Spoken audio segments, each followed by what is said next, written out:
Hello friends, இதை மட்டும் செஞ்சால் போதும். கரப்பாம்பூச்சி, எலி, பெருச்சாலி எதுவாக இருந்தாலும் தலை தெறிக்க ஓடி போயிடும். ஃபஸ்ட்டு பழைய டேட் முடிஞ்ச மாத்திரையெல்லாம் இருந்துச்சுன்னா அதை எடுத்துங்க. அப்படி இல்லைன்னா நாப்தலின் உருண்டை இருந்துச்சுன்னா நல்லா பொடியாக பவுட்ரு பண்ணி எடுத்துங்க. கூடவே தக்காளி கொஞ்சம் கட் பண்ணி அதையும் சேர்த்துங்க. அது கூடவே ஆப்பசோடாப்பா அதையும் கொஞ்சம் சேர்த்துங்க. கூடவே 5 ரூபா மிளகாத்தூள் பாக்கெட்டு அதையும் அது கூட சேர்த்துங்க. இது எல்லாத்தையும் சேர்த்தோன்னா தான் எலி, பெருச்சாலி இதெல்லாம் சாப்பிடும்போது அதுக்கு வயிறு ஒவ்வாமை ஏற்பட்டு நம்ம வீட்டு பக்கமே வராது. அதுக்காக தான். அடுத்து இது கூடவே அரிசி மாவு இல்லைன்னா கோதுமை மாவு இல்லை மைதா மாவு எதுக்கு வேணால் சேர்த்துக்கலாம். நான் வந்து கோதுமை மாவு இருந்தது அதை சேர்த்துக்கிறேன். இப்போ இது எல்லாத்தையும் நல்லா கலந்துக்கலாம். அடுத்து இது கூடவே நான் ஒரு கைப்பிடி அளவுக்கு வேர்க்கடலை எடுத்துக்கிறேன். நிலக்கடலை எலி, பெருச்சாலிக்கெல்லாம் ரொம்ப பிடிக்கும். அதனால் அதையும் சேர்த்து கலந்துக்கலாம்.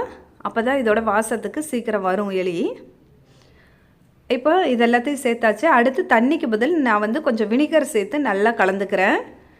வினிகர் இல்லைன்னா பரவாயில்ல, நீங்கள் வெறும் தண்ணியை மட்டுமே கலந்து கூட நல்லா உருண்டையாக உருட்டி எடுத்துக்கலாம். இப்போ எல்லாத்தையும் நல்லா கலந்து விட்டாச்சு. இப்போ இதை நான் சின்ன சின்ன உருண்டையாக உருட்டி எடுத்திருக்கேன். அவ்வளோதான்.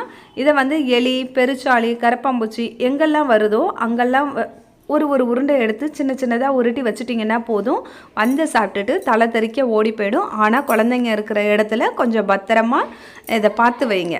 இந்த வீடியோ பிடிச்சிருந்தா